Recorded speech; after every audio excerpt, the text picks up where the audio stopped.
All right. Happy New Year. What's up? 2019. I love it. Love it, love it, love it, love it. I barely love know it. what day it is.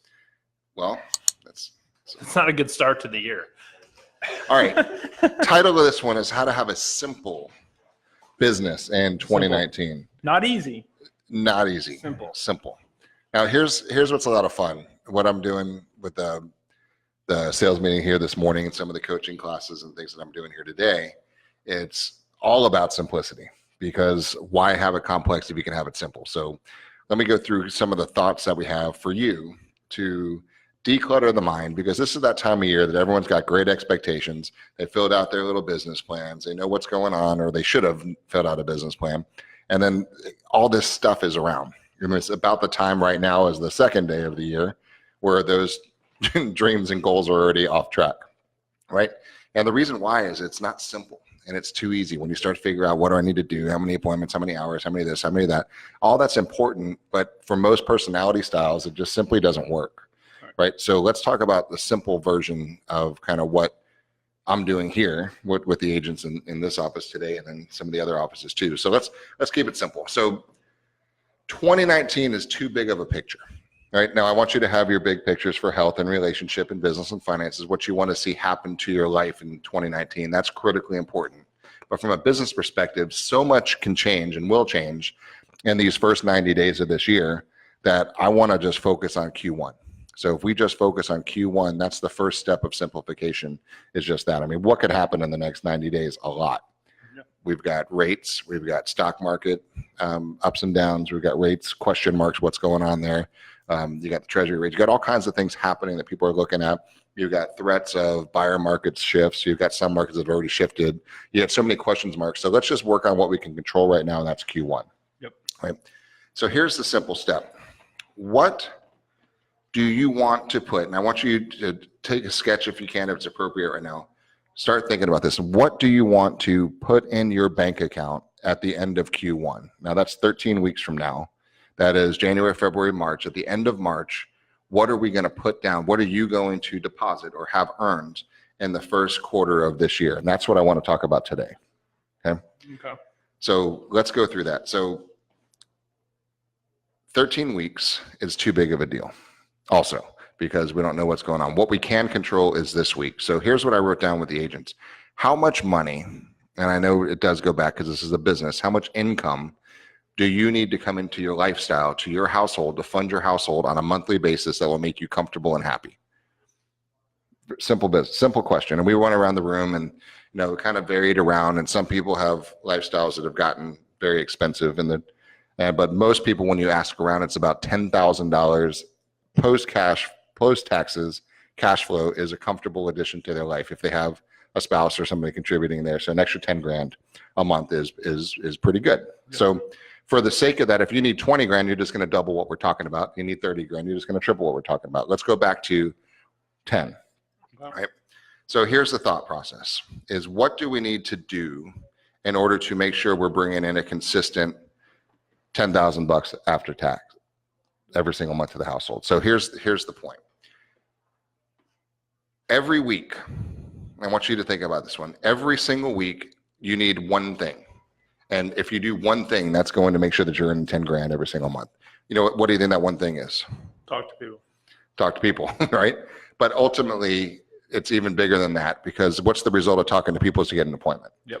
So one appointment, I want you to think about this for a second, because I want you to really understand the definitions here. One appointment a week with a pre-qualified, motivated person.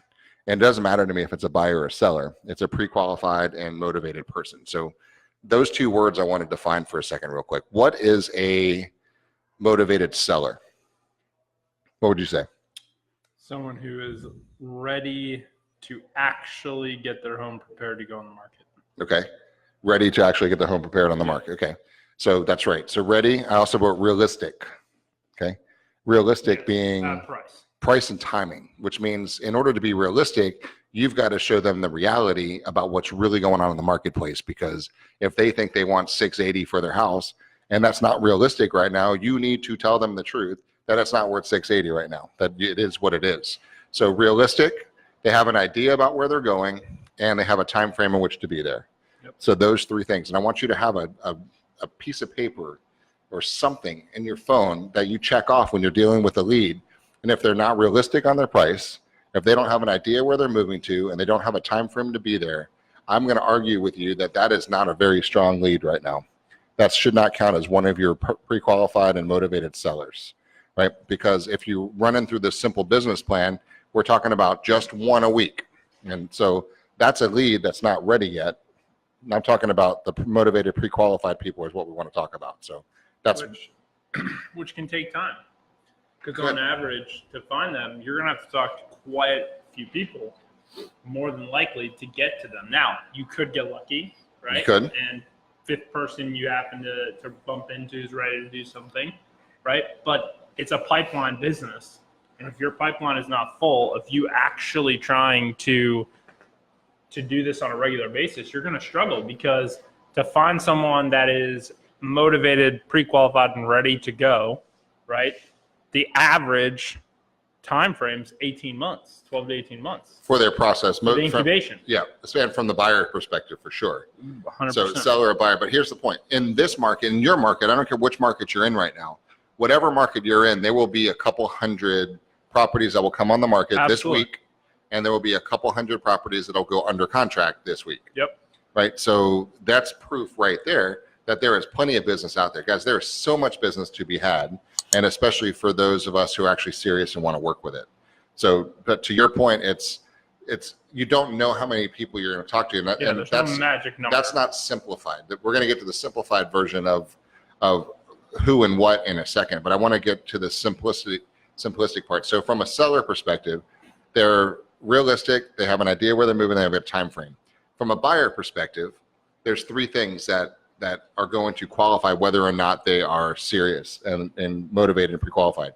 Do you have an approval, right, from a lender that you trust? Now, this is a big part right now, because just because somebody walks up with a letter from Quicken Loans does not mean that they're real, and does not mean that they are truthful. And I'm not saying that they're lying, may not be truthful about their lending ability, their ability to get money. So I want them to be totally approved with a lender that you trust, so you can actually know the reality of this one. So I could say, hey, Jonathan, I'm working with Mike Puma here, and he gave me your pre-approval letter. I got a couple questions for you. Have you actually spoken with them? Have you made an application? Have you pulled their credit? Have you checked their pay stubs? Have you got their tax returns? Where are you in this process?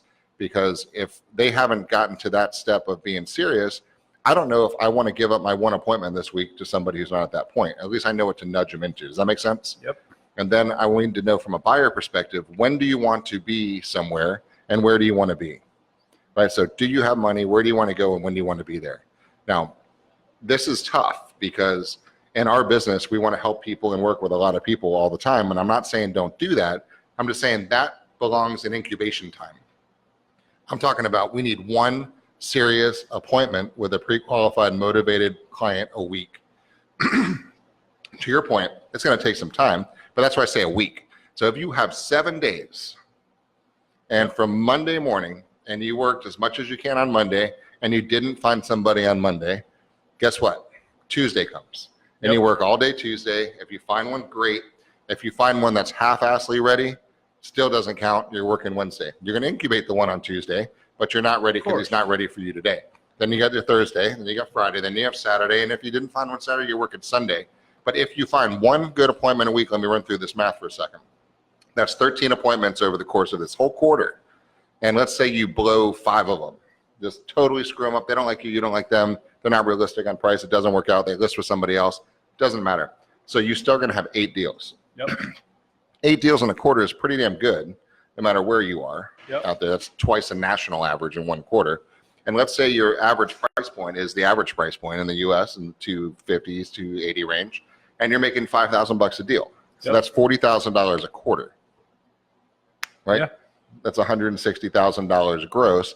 Take taxes out there. That's giving you a little more than $10,000 net a month after tax. So it's $10,000 a month is equal to one simple appointment every single week. Now, here's where it gets issued. The issues get real at this point. Thank you.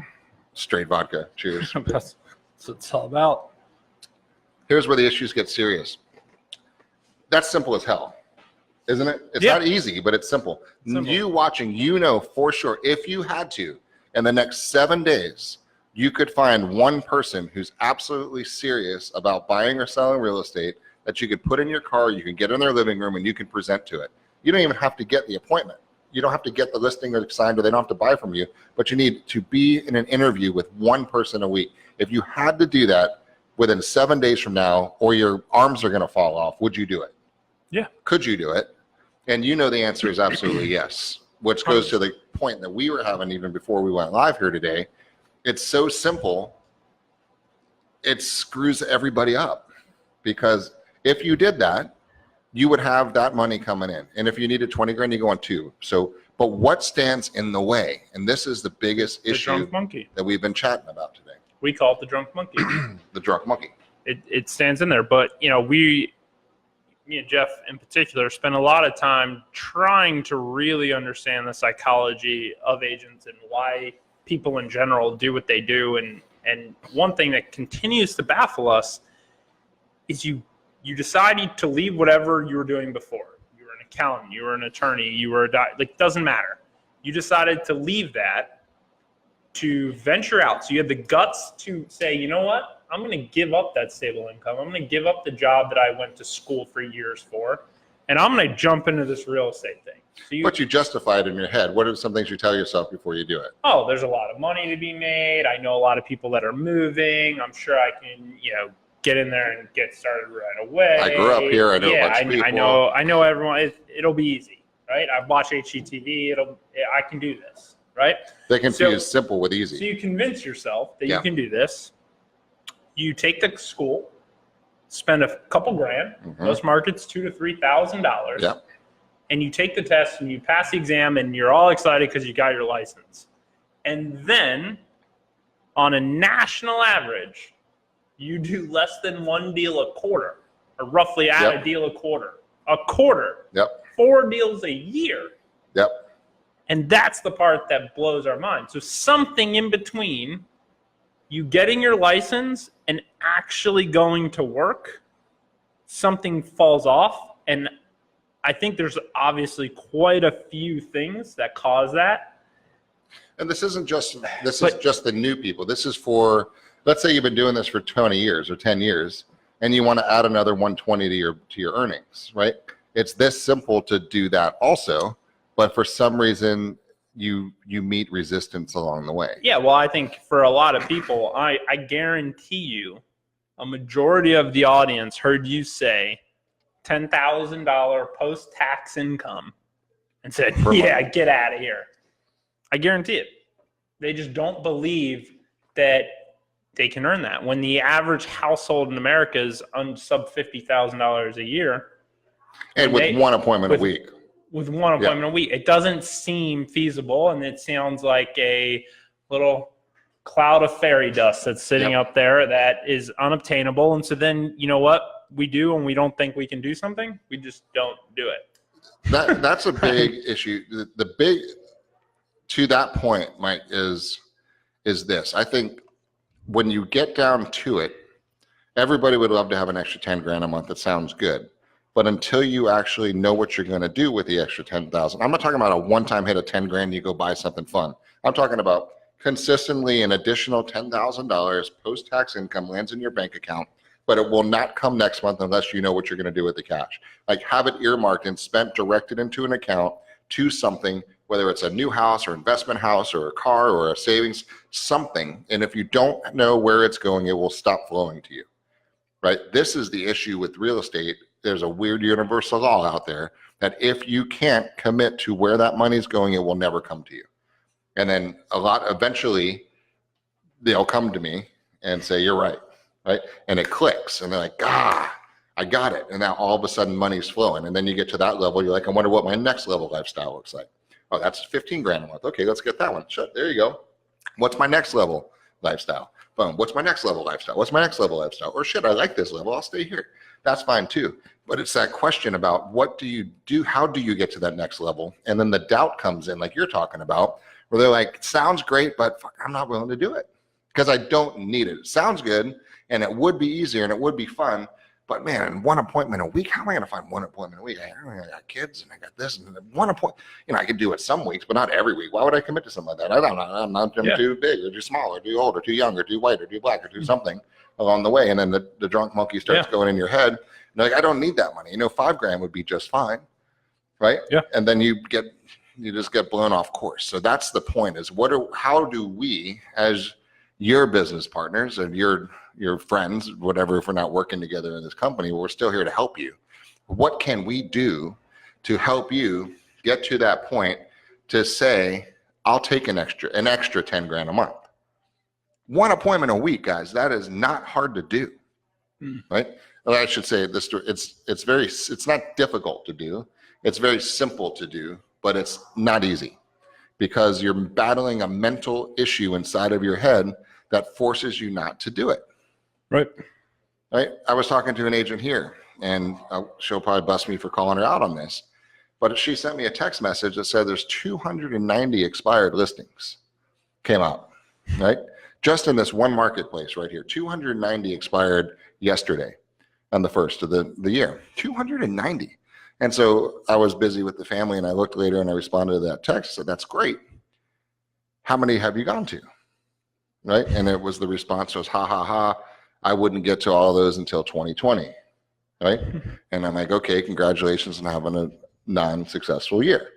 Right? Just from the very beginning thoughts of this year is, good God, there's 290 people that are selling their home that are now free market, out to be grabbed, that will relist. 95% of them will. There's a couple hundred listings waiting to come back on the market, and it didn't go. And there's for sale by owners that you've driven past all holidays, and you did, that you never stopped your car and went to the front door. Right? So there's so much business to be had, and this is the same in every marketplace, guys. And what is stopping the resistance to stop you from, one appointment a week? It's impossible not to do that if you got committed. So what's the issue? There's so many things. There's so many mental blocks. Either they don't want to put in the work, right? And if that's the case, if you need the money, right? If you're not sitting back where you don't need the money, you truly need the money, right? Family, whatever. Right. You're in a situation financially where you need the money, and you are still not willing to put in the work, then you need to rethink your career, because you're probably not loving what you're doing. And that's going to be hard for a lot of people to swallow. But need is an interesting word, though. Because do they need it? What's the level of need? Because we were talking earlier about, is it pain or pleasure? Like, what is the motivating force there? Agreed. Right. And to yours is pain. Like, if you couldn't feed your kids. Right. You would do whatever's necessary. Right. But let's go even further than that. If you couldn't feed your kids, would your kids starve? No. Okay. Right. Who would feed them? My parents, in-laws, or the neighbors, right? So if you lost your house and had no place to sleep, would you be sleeping in the street?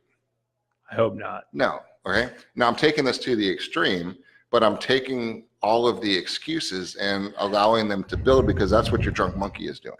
And it creates the pain. And that's just as a refresher in this, guys, is the whole part about your body, right? Is your body is a living organism that's carrying you around, right? Just pretend that's the case for a second. And if you don't believe me, how much time have you spent breathing today? Yeah. How much energy are you spending beating your heart and breathing in and out oxygen? Your body's running. It is doing its thing. It is keeping you alive. That's its entire function.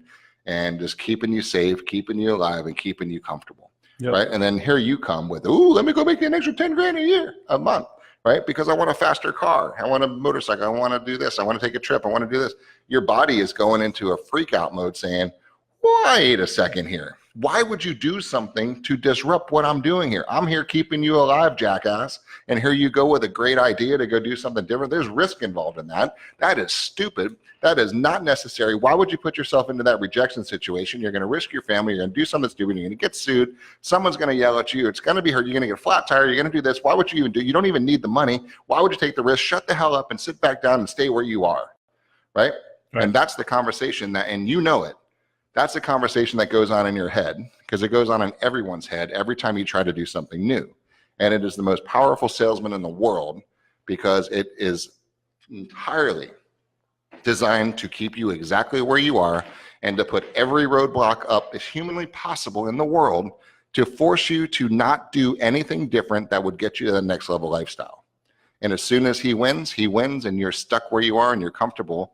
And in his mind, he won because he kept you safe, or she. Yep. That's the issue of what we're facing now. So how the hell do you combat such a powerful force that keeps you alive?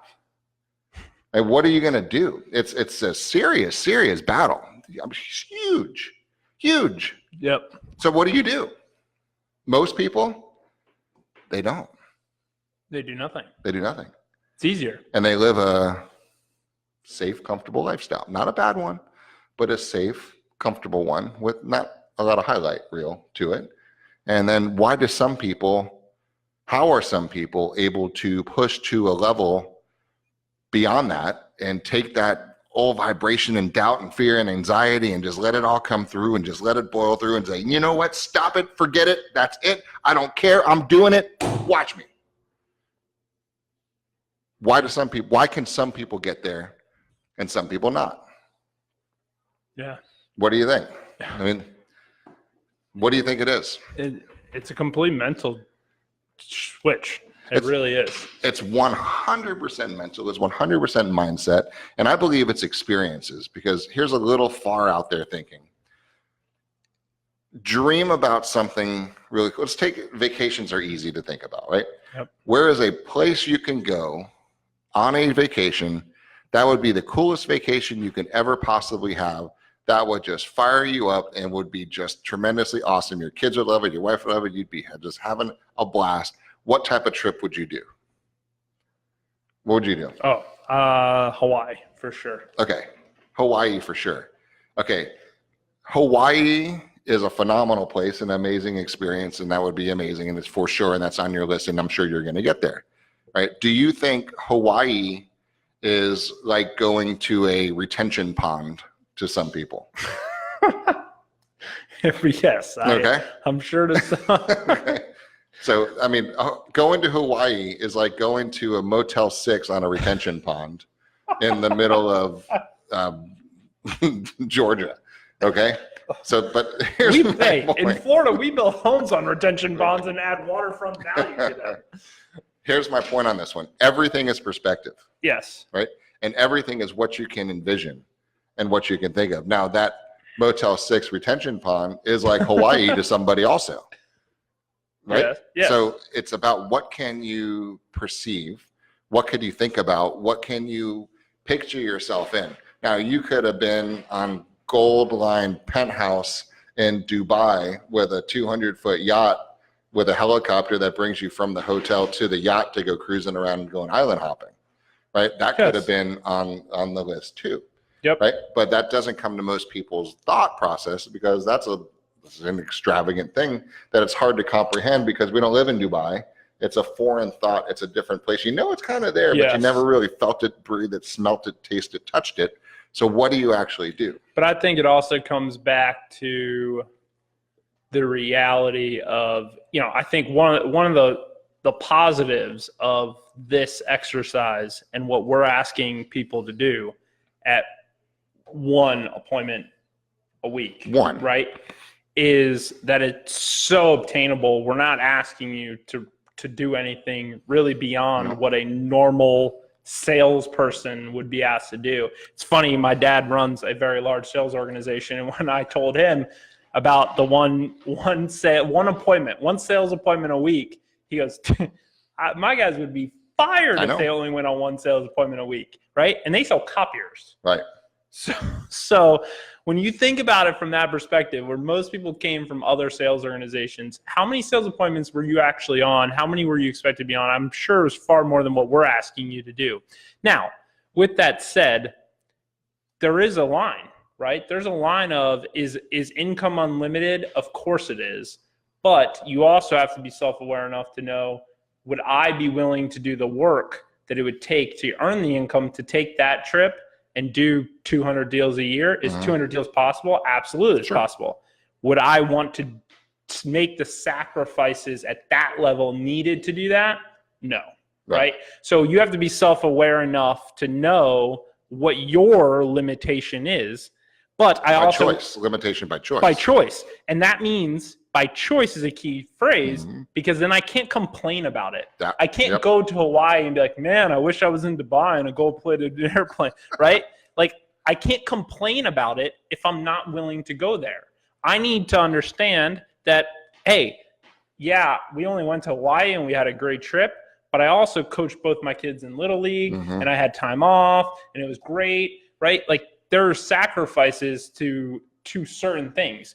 The nice thing, though, coming back to what we're asking, is we're not asking you to change anything. Like, I don't give a shit how many kids you have and how many Little League teams you coach. You can do an appointment a week. Like, we're not asking for anything crazy. If you don't believe this, you've already done an appointment a week. Like, right? We're not asking anything crazy here. And you've already done it, so therefore you could do it again. Yeah. And you've gotten an appointment in a week, and you've gotten a listing in a week, and you've gotten a buyer appointment, and you've written a contract in a week. So you've got to be able to calm your brain down and say, look, I've already done this shit. It's not a big deal. Let's just go do more. Yes. Now the next part I wrote down here is how are you going to do this, right? What are we going to do? We got to find one person a week that's motivated and qualified. And how the hell do you do that? So from a tactical perspective, though, in my opinion, it's about creating a business plan and framework that allows you to have that style of business, because this isn't a transactional deal. You're not going to get to even at say you do a deal a month, right? Right. At 12 deals a year, I would still argue that you're not building a true business. Now, that's a lot, and that's going to sound like a lot to someone who's only done. You're like doing 6 decent deals. number of transactions. You're doing good number of transactions. Don't get me wrong. 12 transactions is a lot. What I mean by that, though, is in order to do this one appointment a week that transpires to have $10,000 of after-tax income, you need to really think about building a true business, which is I'm building some things that are coming in right now, right? That's my immediate business. I'm pushing out content and doing some of the longer tail strategies that's going to help fill my pipeline that will then feed into my deals, right? Yep. But you have to have all of those facets. You can't sit there and say, you know what, I'm only going to sit there and call on expireds. Could you get transactions doing that? Yes. I would argue that building a true traditional long tail business off of that will be tough to do 12 transactions a year or more and get an appointment a week only doing that. I would argue. Because you're not building a true business at that point. Yeah. It's only one. The tough part about that business is everything works, right? So you can get transactions. You can do it, and you're going to get really good at that transaction. The tough part is most of the time, if you're just dealing with the sellers, it's hard to build repeat and referral business to people that are always moving away.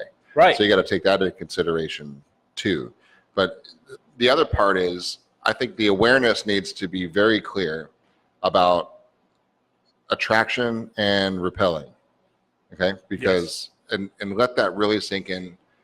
You're attracting people or you're repelling people. The other way to say it is people either like you or they don't, and you're not going to change that. You know why? Because it's a tribal pheromone thing that remind them of something somewhere in their life along the way that was favorable or unfavorable, and there's nothing you're going to do to change that. They either like you or they don't, and you're not going to oversell that. It's just fact of life, right?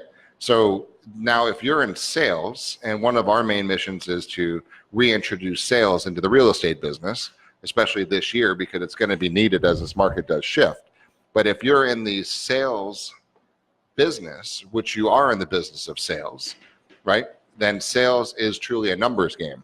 And if you're not going to post numbers of people that you're talking with or communicating with or making impact with, right? Notice I'm changing the words there. Yep. Then how are you going to build a business if you're not putting out numbers and reach, right? So what's kind of cool, and obviously we're pushing a lot of stuff out on social media and digital marketing too, because that's a great way to get eyeballs, and it's about numbers, and it's about attracting and repelling. Yeah. And that's the way it is. But for your business too, if you only have 12 people in an apartment in a little townhouse community, and you think that's your whole farm, you're dead, right? Unless they all just love you and they're all moving this year, you're in deep trouble if that's your entire pool to build business from. Well, and when you only spend time, when I think in the sales environment, and I've seen this, I've been in a lot of different sales environments selling a lot of different things. One commonality, though, is that people try and sell people that are unsellable. Like, I remember when I used to go into a sales meeting, 5 minutes in, if I could tell that that guy was not going to buy, I would thank him for his time and get out of there as fast as I could, because I needed to put my time and energy and effort into people that I knew I could have meaningful conversations with and not waste my time with someone sitting there trying to convince him. And I think far too many people will try and convince someone. I see it all the time on social, because social's this way, right? And social gets misused because social is a great way to put a broad topic. This is how we operate. Put a broad topic out and then see who engages, and then re-engage with those that engage. That's right? That's the name of the game. That's right. What most people do is they put a broad topic out, a lot of people engage, and for some reason, it is human nature to focus all this time and energy on this other group that didn't, because we want everyone to like us. Right. And so someone writes a negative comment, and instead of focusing on the 700 positive comments over here, we gravitate to that one negative comment and want to go try and convince that person that they're wrong and that they should like you. And that is a complete waste of time. And when you only need one appointment a week, that person does not matter. I don't care. Those 50 people do not matter, right? And it's just human nature. For some reason, you could have 1,200 positive comments, and that 50 negative will drive you crazy. Yep. I talked to one of the agents today when I was coaching with her earlier, and she was telling me about this one lady who was mean to her and yelled at her and told her to go away. She doesn't want to sell her house, right? But and I said, well, what about the 100 other people that you talk with that you didn't tell me about? And a couple leads that came. Oh, well, it was all about this one lady. Because who's controlling that? Right. The mental side attracts to the negative. See, people are mean. You don't want to go talk to them. It doesn't make any sense. Right. So it's about getting at scale. If she didn't go talk to more people, she'd be in deep trouble, right? But now you have to, and you have to be totally unattached to the outcome and forget about the pressure on who you're actually talking with. Just totally just go talk with people. And I don't care. We're fortunate to still have this market the way we have it right now, that you could go to the Publix grocery store with your name tag and a smile and talk to people. And throughout the course of a couple of hours, someone's going to talk to you about real estate. Or you can go have a glass of wine somewhere and do the same thing. Go talk to your waitress at lunch, or you can go door knocking, you go to FSBOs, you go to Expired, you go to LinkedIn, you go to Facebook, you go to Instagram, you go to anywhere to find something. And so that's the problem, is we have too much stuff. This morning, I was talking with Alexis at our sales meeting, and we were talking about schedules and what we're going to do this week and how we're setting our schedules up. And she had 2 appointments today. And so tell me about these appointments. And she goes, well, I have a good listing.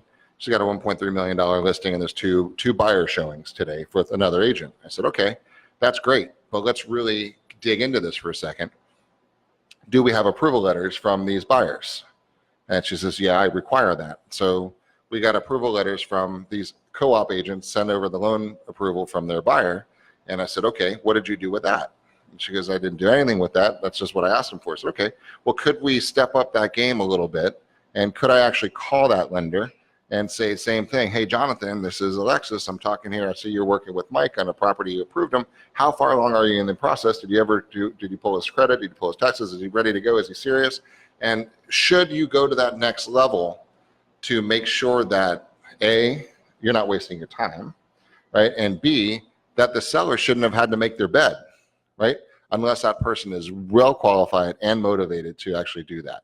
Right? One of the things I always did and do, and when I'm dealing with any property, because we do sell a lot of project stuff too, is tell me about the buyer. What's their motivation? How much do they want? How much do they like this? Why is this a good thing for them? How much money do they have? Where's the money sitting? And prove it to me, right? Yeah. Because I'm not going to waste my time until people have that answer. So I really urge you to step up your game of qualification for this year.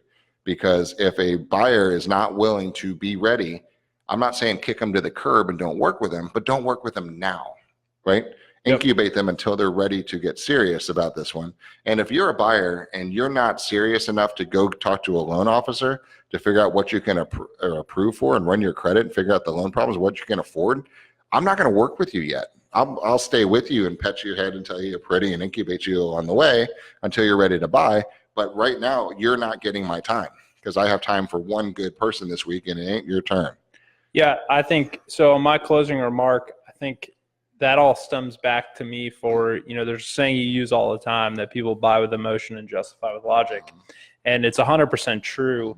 But I've been thinking a lot about this, and I think that we do that not just with buying, just decisions in general, right? And in the same way, I believe that Alexis and a lot of agents probably came to that conclusion of they can justify not going to that extra level, right? Because emotionally, they're going to say, well, they're looking at the house. Why would they look at the house if they weren't serious? Why would that other agent spend their time? Why would the other agent do it if they couldn't? And then you start justifying with logic. And if I was the agent, I wouldn't do that. Yeah, you know what? They're probably fine. Right. And we do this with everything. We do this with the reason we say no. We do it with why we don't want to try that new food. We do it why we don't want to go to the other restaurant. We do it why we don't want to go on vacation. We do this literally anytime you're about to say no to something. I would ask you to stop, take a step back for a second and say, wait a minute. Collaborate and listen. Yeah. Wait, just take a step back and wait and say, am I doing this because am I literally making this emotional decision and then trying to justify it with logic or BS excuses, right? And most of the time when you're about to say no to something, it's probably because of that. Or when you're telling yourself you can't do something, or that it's not going to work, or no, like whatever it is, when you're being negative, I guarantee you it comes back to using emotion and justifying by some ill logic. So what are you saying? Stop being emotional, be a little more logical? Yes. Okay. In general, and be practical and be honest. I think that's the punchline. Be honest with yourself. Not with us, just with yourself. Like, what is the truth?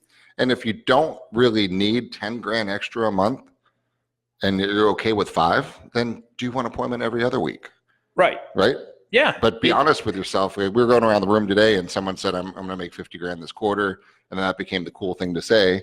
It's 50 grand a quarter, 50 grand a quarter. And I'm like, no bullshit. I know you, and you do not need $200,000 a year, and you're not going to make $200,000 a year. So stop bullshitting yourself and everybody else that you're going to make 200 because you're really not. What do you want? And she was fine with 60. But here's the slippery slope with that.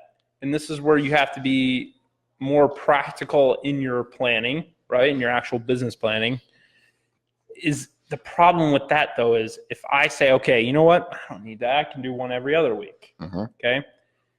It's a slippery slope. Because I can do one once a month. Get one? Right. Yep. And then it turns into once a month. And then it turns into one every other month. And then and you start playing this catch-up game. Yeah. So the only way to ensure that you make 50 is to shoot for 100, right? Shoot for 200. Yep.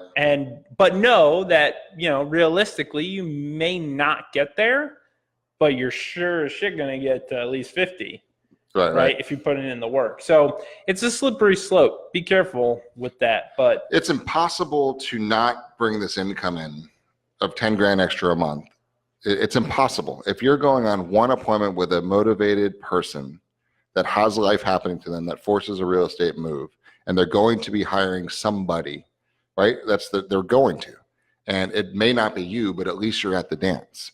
Right? If you do that every week, it's absolutely impossible for you not to make this income. 100%. It's impossible for you to do it. It's 100% impossible. So that's my point to you is go get it. And the business plan, I don't care about. I see all the simple 6 pages, all that good stuff and the fancy business plans. I don't care about that. Right? All I care about is simple and simple. And simple is one good appointment a week equals 10 grand a month. That's it. And business plan does not get any more complicated with me than one good appointment a week and 10 grand a month. So, and I want you to just enjoy the ride this year. It's going to be a lot of fun, and practice total and complete acceptance of everything that happens and just let it be and talk to people. If it doesn't work out, it doesn't work out. Deal dies, deal dies. Deal works, deal works. Doesn't matter. You're going to go on one a week and just love it and have fun. If it works, it's great. If it's not, it's no big deal, right? So if you keep that simple mantra this year of total complete acceptance of all people and all things at all times, and just talk to enough people to generate one good appointment a week, you're going to have an amazing quarter. And then we can reboot and figure out what you want for Q2. But I'm not going to let you, we're not going to let you, if you're hanging with us, part of this tribe, complicated any more than it needs to be, right? So let's have fun, make money, talk with one person a week, and have total and complete acceptance. And how many people do you talk to? As many as you have to. Yep. Right? Yeah. That's up to you to start tweaking and up in your sales skills game. So that's where we wanted to start the 2019 thought process out with you, is keep it simple and love it, guys. And that's my parting words, and let us know what we can do to help you at all this year. We're gonna have some pretty cool events coming up. Absolutely. So stay tuned with that for our tribe, and we're going to be doing some cool lead gen. And part of our tribe that's outside of our immediate area, we're going to be working to getting you guys some leads too, that we're going to be working outside of the marketplace. So absolutely. Thank you for watching, and have an amazing year. Yeah, and if you have not done so already, just to add on what Jeff is saying, if you want to really engage with us, work with us in any way, ask a question, anything, check out beggins3.com. All of our stuff gets posted there, so you can actually listen and watch our stuff there as well. Beggins3. Thank you guys for tuning in. Happy New Year. Thanks, See guys. you soon. See ya.